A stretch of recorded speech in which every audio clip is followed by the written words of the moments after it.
Shalom saudara yang kasih Tuhan, apa kabarnya hari ini? Saya berdoa dimanapun kita berada, kita menjadi kabar baik bagi semua orang yang mendengar, yang melihat, yang ada di sekitar kita.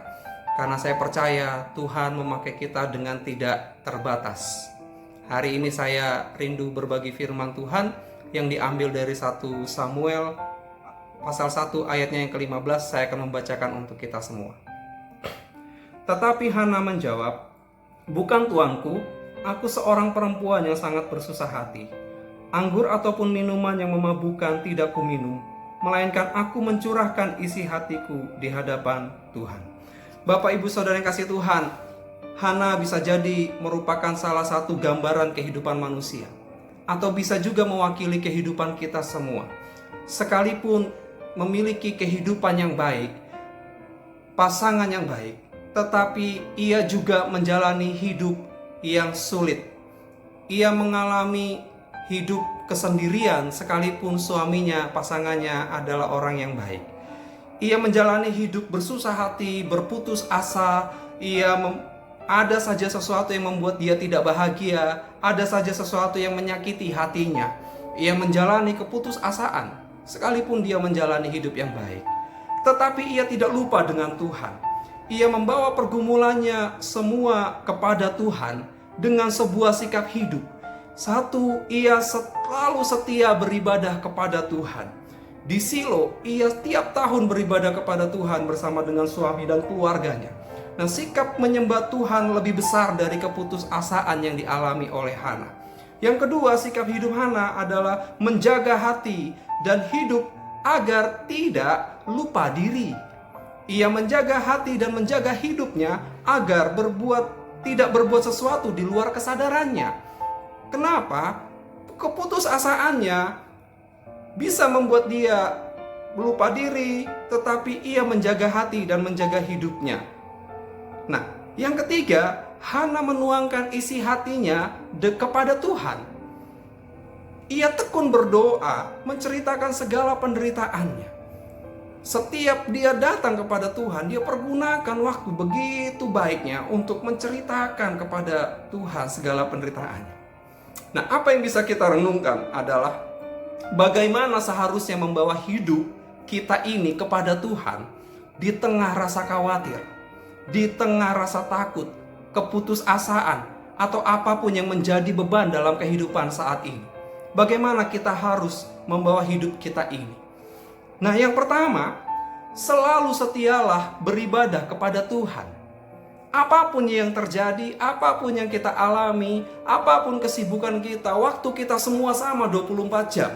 Tetapi jangan jadi alasan untuk kita tidak beribadah. Setialah beribadah kepada Tuhan setiap hari. Beribadah kepada Tuhan itu membuat kita dekat dengan Tuhan. Rumah kita, setelah keluarga kita, adalah Tuhan. Jika tidak ada lagi suatu tempat, tidak ada lagi, atau keluarga tidak lagi menjadi tempat berlindung atau berteduh bagi jiwa kita, Tuhanlah yang menjadi tempat perlindungan dan perteduhan hidup ini.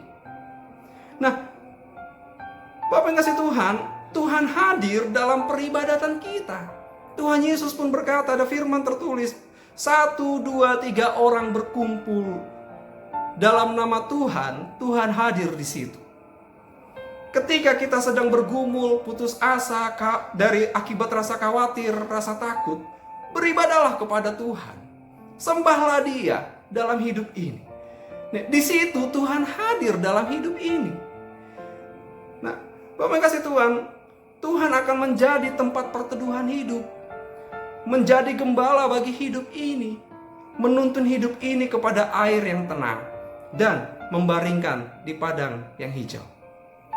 Yang kedua, bagaimana membawa hidup ini di tengah rasa khawatir dan rasa takut?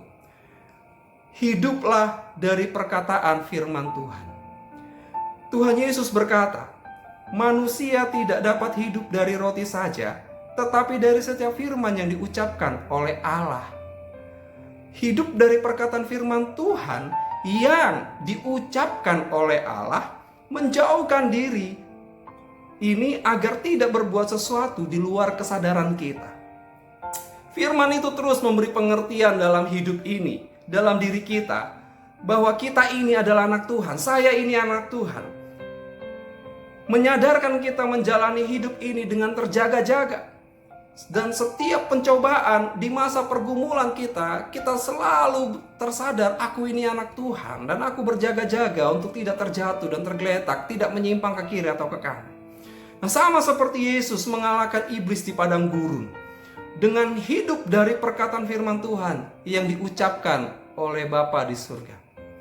Nah, Bapak Ibu yang kasih Tuhan, yang ketiga, bagaimana membawa hidup ini di tengah rasa khawatir, pergumulan kepada. Yang ketiga adalah tekun berdoa. Bawalah hidup ini tekun berdoa.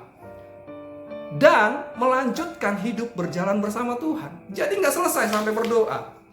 Kita tekun berdoa dan melanjutkan hidup kita ini berjalan bersama dengan Tuhan. Kehidupan berdoa membuat kita meneguhkan hidup ini. Dan Bapak yang kasih Tuhan, dari segala yang kita hadapi bisa membuat kita putus asa, bisa membuat kita kecewa, merasa minder, akhirnya menyerah. Tetapi kehidupan berdoa membuat Tuhan meneguhkan hidup ini dari segala yang kita hadapi. Kita dipulihkan dari rasa bersalah, kita dipulihkan dari rasa gagal. Tuhan menyeka hati yang menangis ini.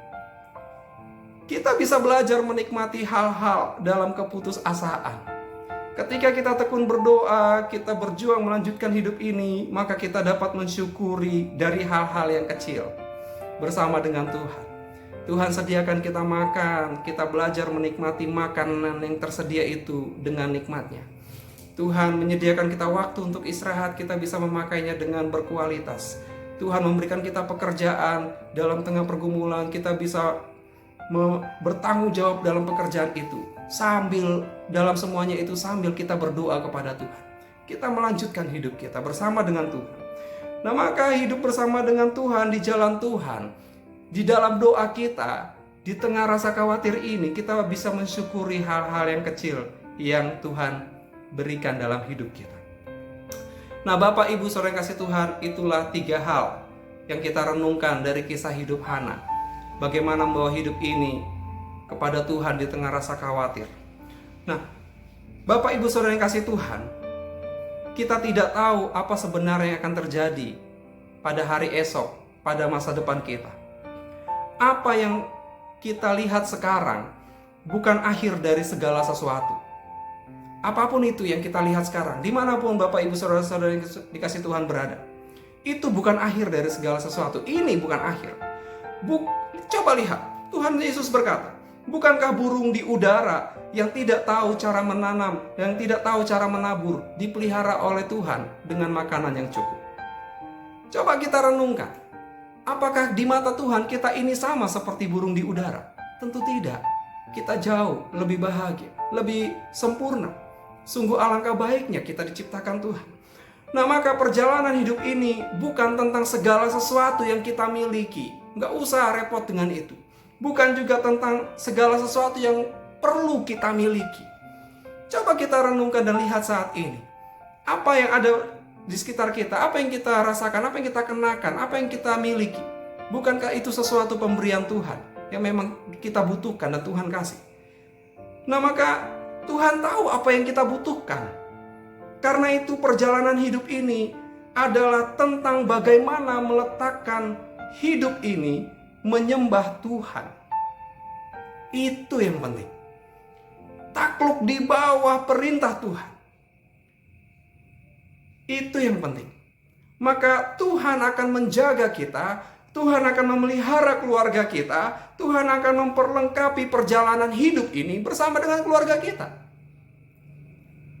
Sikap hidup iman yang dilakukan Hana diwariskan kepada Samuel, yang akhirnya Samuel dipakai Tuhan menjadi hakim yang terakhir di tengah umat Israel. Samuel menjadi pribadi yang disukai Tuhan dan semua orang. Baiklah kita memiliki sikap hidup yang demikian. Jangan biarkan segala keterbatasan membawa hidup kita tidak tahu harus berbuat apa. Tapi bagaimana membawa hidup kita datang kepada Tuhan dalam keputusasaan dalam pergumulan, maka biarlah kita belajar dari renungan firman Tuhan ini.